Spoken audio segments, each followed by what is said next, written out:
see and feel a major impact of the Kentucky truck plant strike as early as today. You're getting a live picture right now of what's going on at the Kentucky truck plant on Chamberlain Lane. They're out there in waves, about 4-hour shifts. Now, with KTP moving into its third day on the picket line, the other Ford plant in town, the Louisville assembly plant, could be on the verge of a shutdown or at least a significant decrease in its productivity. We've also learned there's a very real possibility of layoffs at the Louisville assembly plant. That's because much of the work done there, or done at KTP, which is the world's largest Ford plant, supplies and supports the work at the LAP. The president of the local UAW chapter, Todd Dunn, called the decision to strike at the KTP the nuclear option. WHAS11's Connor Steffen and photojournalist Aspen Hester show us how the strike could impact not just Ford employees, but other businesses as well. As the first full day on the picket line comes to a close, a warning from UAW Local 862 President Todd Dunn about what may come next. It should be by tomorrow, they should be down and not able to run at the Louisville assembly plant. With 8,700 UAW workers walking off the job at KTP, Dunn speculates more than 3,000 workers at Ford's Louisville assembly plant could face layoffs as early as Friday. We're working right now to strategize how we're going to deal with the layoffs. You know, I feel that the Ford Motor Company has created this problem. As KTP workers prepare for another 6 days without pay before strike fund pay kicks in. It's always tough on a community. Other parts of the supply chain weigh in on the impact this historic strike will have on business. And what exactly do you think the impact could be on dealerships like yourself, Ford dealerships? It's painful.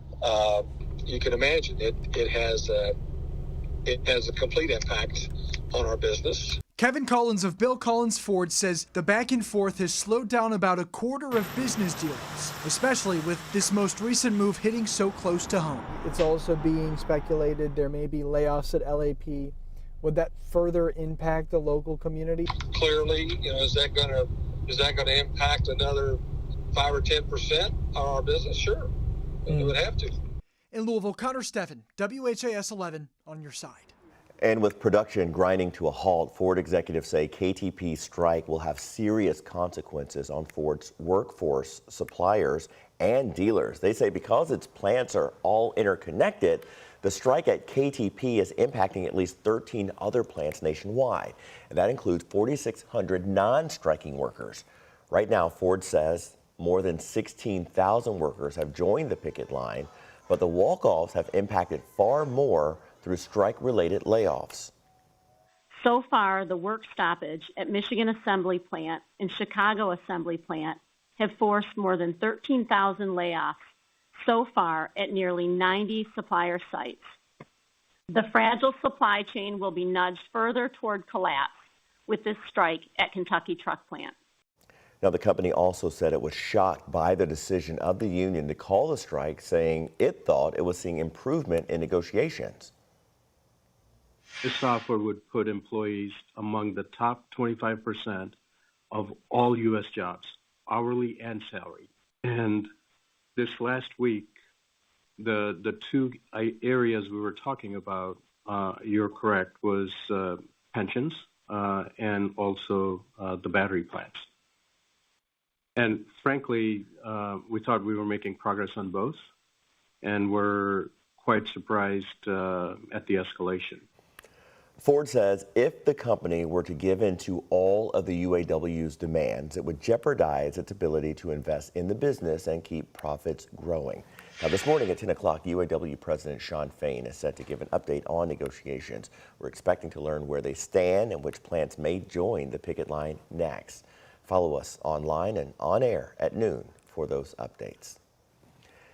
As the war in Israel intensifies today, the Biden administration will begin evacuating thousands of American citizens in the region. The State Department officials are currently working on charter flights and transportation by sea and land for Americans stuck in Israel.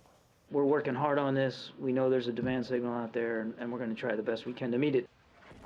Now, this comes as new signs that the country may be on the verge of escalating its retaliatory strikes against Hamas with a ground offensive in Gaza. Israeli Defense Forces posted on social media overnight calling on all residents of Gaza City to evacuate their homes within the next 24 hours and move south for their own protection. Hamas militants crossed the border 7 days ago and brutally killed at least 1,200 people, including 22 Americans. At least 17 Americans are still missing, possibly being held hostage by Hamas. As you'd expect of us, we'll continue to monitor this war in Israel and developments that come out of the country. You can read and watch all of our coverage on the conflict on our WHAS11.com website and, of course, the WHAS11 app. Changing gears now, a father charged in the death of a his one-year-old, may be headed to trial. Christopher Van Meter was arrested after his daughter died from fentanyl intoxication. He faces several charges, including manslaughter. Today, a mediator will decide if he'll go to trial or enter the felony mediation program. The Department of Public Advocacy says it's concerned about youth detention facilities in the state.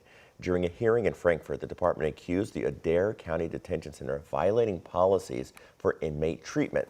A new report presented by the DPA found Adair County placed youth inmates in isolation without following due process. The DPA said solidarity confinement should not last more than 24 hours. However, it's receiving reports of inmates being placed in isolation for days. Really, every 4 hours you're supposed to be doing checks whether isolation should continue to occur. And we're not seeing those things, isolations going on for days. And even when they're not calling it isolation, it is isolation because they're in these cells that we're not allowed out of.